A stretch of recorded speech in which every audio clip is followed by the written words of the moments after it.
So ngayon nga, ito nga ang mainit na pinag-uusapan, yung suporta na ibibigay po ni Vice President Inday Sara sa ating mga kasama sa PDP Duterte Senate lineups. Yes, oh. So nagpahayag na po ang Vice Pangulo na susuportahan niya po ang lineup ng PDP. So ito nga, may ano siya, may message siya na ipinadala.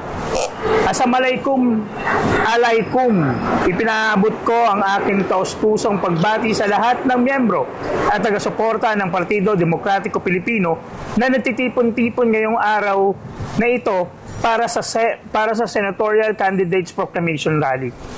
Kaisa ng ating mga kababayang patuloy na naghahangad ng isang magandang kinabukasan. Ipinaabot ko ang aking pasasalamat sa inyong pagpupunyaging magbigay daan sa isang tunay na makabuluhang pagbabago. Iboto natin sa darating na halalan ang ating mga re-electionist senators na sina Senator Bato de la Rosa at Senator Christopher Bongo. Isama na rin dyan si Philip Salvador, Attorney Raul Lambino, Attorney Jesus J.V. Hinlo, Attorney Vic Rodriguez, Attorney Jamie Bondok, at siyempre po ang ating matibay na partner sa Kongreso na Sagip Party List Representative Rodante Marcoleta at si po Pastor Kibuloy. Kibuloy, oh. So, dito pa lang sa mensahe ni BP Inday, hindi man siya nag-show doon sa PDP Proclamation Rally. Pinapahayag naman ni BP Inday na ito ang kumbaga parang hinihiling niya sa taong bayan na suportahan yung PDP lineup ni siyempre ni PRRD. Oo. At saka siyempre ilan yun? Oo, ha? Ilan yun? 8? Siyam, sino yun? pagkakalam ko 9 eh. Pagkakalam ko 9 sila. Pero adopted kasi nila si Vic Rodriguez, si Marcoleta at saka si Kibuloy. So okay, sige. So ano? Maganda-gandang ano yan? Pare. So maganda-gandang laban. May suporta si BP. Oo. Kumbaga, siyempre, siguro, napupus din siya ng ating mga kababayan na dapat suportahan kasi nga may impeachment na mangyayari after this di ba? Oh. So kung ipupush ng senatorial yung impeachment laban sa kanya, mas maganda na talagang may senator na talagang magdedepensa din kay BP Inday. Kasi kung mapapansin nyo po yung mga i-final doon kay BP Inday Sara na for impeachment, talagang yung ipinapaliwanag nga nung isang abogado na dating tumakbo din na senator, nakalimutan ko yung pangalan niya, na parang baliwala na rin yung impeachment. Siyempre. At ngayon, ang nangyayari, nag-aaway si Bam Aquino at saka si Trillanes. Oo nga, barikwento mo nga. Hindi ko na nagmamanin. Nagkaroon kasi ng statement si Bam Aquino na kumbaga parang baliwala na yan yung impeachment. Kasi nga, under the rule of the Senate, na kapag nagbago ang mga senators, hindi pa pwede na ituloy. Kasi nga, bago yung mga senators. So, ipinapaliwanag na dito, under the rule ng impeachment, isang beses ka lang pwedeng mag-impeach sa isang taon. So, ibig sabihin nun, kung magkakaroon ulit ng impeachment, is dalawa na yun. So, hindi pa pwedeng magkaroon ng double impeachment sa loob ng isang taon. So, kailangan isa lang. So, ngayon, ang pinapaliwanag dito, kung may ruling ang senators, ang Senate, na gano'n ang mangyayari, magkikreate yung mga bagong senators ng impeachment laban kay Inday. Pero, malabong mangyari. Malabong mangyari kasi yung grounds pa lang doon sa impeachment, panibago. So, magbubuhay ka ulit ng panibagong panibagong kumbaga parang magpapalit ka ulit ng bao. Oo, maghain ka ulit. So, doon pa lang makikita mo yung political kumbaga parang hindi na siya di ba sinasabi nila na may kasalanan? Oo, di ba? May proseso, dumaan sa proseso. Dito kasi parang political na. Kasi alam naman natin, yung pagpapahayag pa lang ni BP Inday na tatakbo siyang Pangulo ng Pilipinas. And maraming beses yan nangyari na talagang nagkaroon ng gipitan. Like, di ba, nung nakaraan, na maraming nadamay. Na ayoko na lang magsabi kung sino yung mga nadamay kasi nga iba naman to sa pinag-uusapan natin. So, hindi, tsaka pare, yung political agenda na yan eh. Oo. Kumbaga parang power na yung ginagamit nila versus the people eh. Kasi aminado naman, kahit naman sila siguro yung mga congressman natin na bumoto, aminado na yung impeachment ni Inday nagkaroon ng operation. Kasi itong mga senador, yung iba, unti-unti nang inilalabas yung kanilang saloobin. Naalala ko, may iba lang. Ito nga dumaan si newsfeed ko yung Congressman Ortega, yung Balwa Sarado. Parang minamaliit niya yung statement ni PRRD. Oo, na wala. Ano na lang yan? Ampaw. Parang ganun. Oo. Pare. So, kumbaga parang ang dami pang pagdadaanan. Pero ngayon talagang mainit na mainit yung politikahan. Dahil nga doon sa maisingit lang natin yung impeachment, yung pinag-usapan nyo nga na suka. Yung pinag-usapan nyo nga na suka. Team suka. Yung speech pala, hindi impeachment. Yung speech ni BBM. So, kung susumahin mo, sige. Tingnan mo kung susumahin mo, maraming mga political analysis na lalo na yung mga FROP ng UP, ng iba't ibang na dapat yung gumawa ng speech ni Pangulong Bongbong Marcos, tarpiasin niya na, tanggalin niya na. Kasi mas sa nakikita ng mga maraming political analyst, nasagasaan ni Bongbong Marcos yung mga dinadala niyang kandidato. So medyo...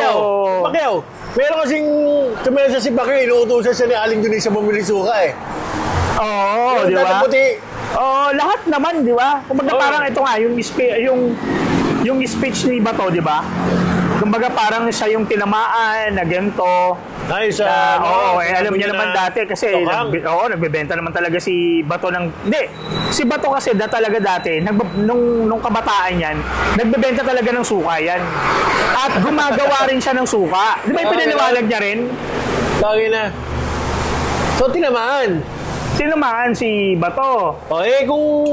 Kung ano naman yun, kung kumbaga talagang patama talaga, hindi naman sa hindi sinasadya talaga, sinasadya.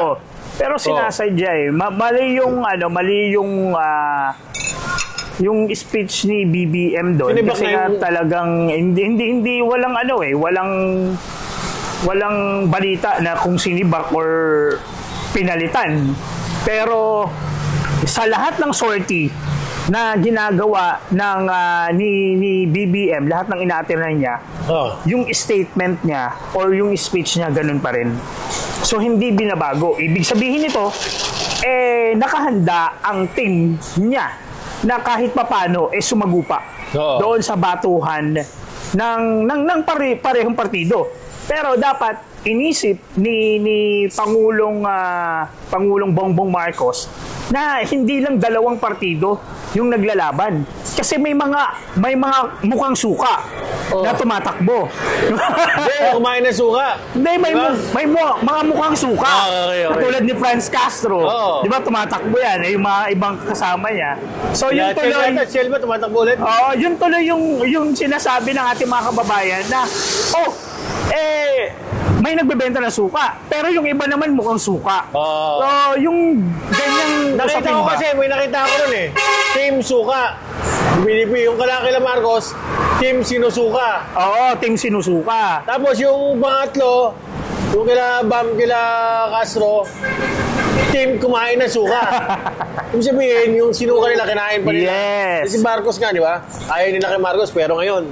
Kaya, dito natin makikita, sa papalapit na po ng papalapit, ilan na? Feb 16. Feb. Feb 15. Sino? Diba, kakatapos March. lang ng araw ng mga April. punto. So, habang... So, 2 buwan at kalahati. Yes. Habang lumalapit ang May 12 election, talaga namang painit ng painit yung usapin. Ano sa palagay mo, pare? Sa palagay... Sa tingin mo naka-apekto to? Naka-apekto yung speech, ha? Yung speech, base, kaya siyempre, nakabantay tayo sa social media, no? No. Base doon sa reaksyon ng tao, ito, organic to, tinatawanan na lang ng ating mga kababayan yung nangyayari o yung mga ginagawa ng Team BBM. So although meron tayong mahal na senador doon, pero kailangan talagang kahit papano, hindi ka umangkla doon sa nagbubuhat sa iyo eh. Okay naman yun. Sabi mo ng lineup ni BBM, okay lang yan. Ang problema doon, si BBM ang nagpapalit, sumisira. Yung mga to be fair. Okay naman ang halimbawa, hindi naman natin binabanatan yung team ng BBM eh. Oo. Kasi sila Pacquiao, ano yan eh, galing PRRD yan eh. Sila, di ba? Ngayon, di ba, isipin mo pare, baba na si BBM ng alanganin. Siyempre, hindi naman ganun bumabanat yung mga senador slate niya eh. Kaya nga napakahirap. Kung ako napakahirap na tumatakbo kong senador na nasa likod niya. Alam mo kung bakit?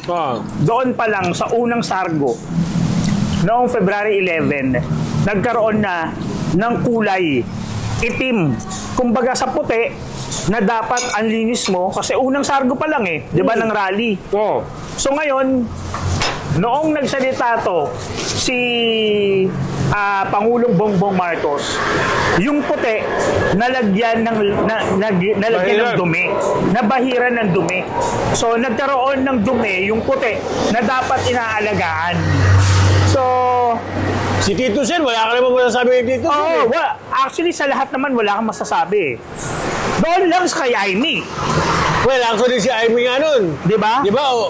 Si Aimee, binabanatan niya pang government, binabanatan niya kapatid niya, si Lisa Marcos, di ba? Si Speaker, lahat yan binabanatan niya.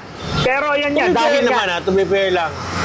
Pero tayong masyadong mainitin ng ulo porket kasama ni BBM, hindi. Di ba? Si BBM lang talaga nagpapang panira eh. Ngayon, pare, may speech may nasabi si Tatay Diggs. Di ba? Sabi niya, kung todasin natin itong para maisingit yung mga senador, di ba? Yun ang nireklamo nila ngayon. Hindi. Kumbaga, kung ikaw, kung kilala mo, si PRRD, joke lang yan eh. Kaya nga, 6 lang na tao. Kukunin mo yung speech niya, hindi mo alam kung nagjo-joke. Di ba? So, hindi. Kasi sa atin kasi, personally, kilala natin si Tatay Digong. Kung baga parang, kung magbiro yan, talagang anlalim, na kapag hindi mo nakuha yung biro niya, putya, parang, maniniwala ka talaga sa kanya. Di ba? Pero kung ikaw, kilala mo, di ba? Pero yung suka, pare, yung kay Marcos, scripted. Na? Ngayon, siguro, akala nung nagsulat, siguro, kung sino man na gano'n nun, applicable. Kasi mayaman si Marcos, hindi ka pwede magbiro ng gano'n sa mga kaya nga. Yung yumaman ka dahil sa... Hindi, yun yung sinasabi. Oo, laki sa layaw kasi. Pwede yun gamitin. Pareho bumibili rin ng suka. Kasi yun yung sinasabi nila, na laki sa layaw. Jeprox yung kumbaga parang gano'n. kumbaga parang hindi nila naiintindihan. Only boy. Tingnan mo, hindi mo naiintindihan yung mga sinasabi mo. Only Ang boy. more on na botante mo is nasa laylayan. Lahat ng botante mo ano bang galing pakialam sa niya? mga mahihirap. O, sasabihin ni Marco, Pero ano naman? yun nga. Kasi alam naman natin, pag-graduate na rin siya by 2028. Kailan di Pag-graduate na. sabi ni Atty. Rowena Guanzo, di naman graduate eh. And Ano I mean, sabi? pag-graduate na sa pagkapangulo kasi 3 years pababa na na, pababa. 3 years na lang, pare. Yun nga lang eh. Yan. Nagiging idol ko na si Rowena? Si Rowena Guanzo na. Binare, no? Oo. Binare. Parang binubulaslas niya rin yung mga binubulaslas niya yung mga talagang tunay Sana magkita ulit kami ni Atty. Papakilala ko sa si Atty. Mas maganda nga na makasama natin siya sa vlog eh, no? Oo. So, yun lang. Kumbaga parang nagkakaroon lang ng masyadong ng kulay yung binitawan na salita ni Pangulong Bongbong Marcos. Di ba? Pero... Naka-idea ako Ano yun? Kasi ang usapan namin ni dito, unang guest natin, kailangan si Jimmy Bondoc, siyempre, proclaim pa siya na parte siya ng B4D. Ngayon, dapat mag-guest siya rito kasi paikot-ikot kami, shifting kami. Minsan si Tito Potato, minsan silang dalawa, minsan kami dalawa, minsan kami ni Tito Potato, magkakasama rito. Ngayon, salitain na natin, si Atty. Mag-guest na, no? Atty. Part siya, hindi lang siya guest. Talagang part siya, Yan si Atty. Guanzo din, no? Di ba, pare? Oo. Hindi, kumbaga parang kung ma-invite natin sila sa ating podcast, diba? Di mas maganda. Para kahit pa paano, matanong natin sila. Kasi yung rule of, kumbaga parang rule of legalities, yung mga legal na aspeto, hindi natin matatalakay dito eh. Kumbaga parang konti lang yung mga legalities or yung mga legals na pwede nating i-share sa kanila based doon sa mga nakikita at nababasa natin. Usapan lang to ng mga nagkakape, di ba? Hindi naman tayo ganun kalalim eh, di ba? Oo, nakikita lang natin, kumbaga, titignan na natin kung ano yung mga nasa newsfeed natin, di ba? Inuusi-usisa natin. Doon lang naman tayo nagbe-base. Totoo ba ito? Hindi. Kasi nga doon din kasi nakapokus yung ating mga kababayan. Di ba? Sinasabi ng bawat kampo, di ba? So napakaganda. Napakaganda ng mga darating pang mga araw, na buwan, habang papalapit. Siyempre kahit papaano, mas maganda siguro talakayin natin dito yung mga senators sa mga susunod na araw. Kumbaga parang bakit mo siya iboboto, di ba? Pwede. Di ba? Or kahit papaano siguro mag-live na tayo, no? Hindi. Pagka mag-live, baka magurgur eh. Di ba? Di ba yung reklamo nila? Mag-live ako, bakit ganun? Di ba anong live, di ba? Kahit si Maharlika, di ba ganun? Maraming beses na nangyari yung ganyan. So, for safety. For safety. Kaya ganito lang, di ba? Kumbaga parang dahil nga mga sila. Kayo, anong tanong natin pare sa mga viewers natin, lalo na sa mga FW? Anong mga tanong mo? Sino? Sino yung iboboto nyo?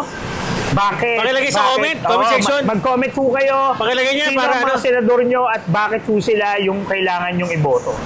Lagay Kasi nyo ngayon, ang sinasabi nila, kailangan iboto ang PDP para kahit papano. PDP lineup ibig sabihin, yan yung 8 o 9 na senators na magtatanggol kay BP Inday. Kaya kung ikaw maka Duterte, maka Inday, for sure, at makabayan.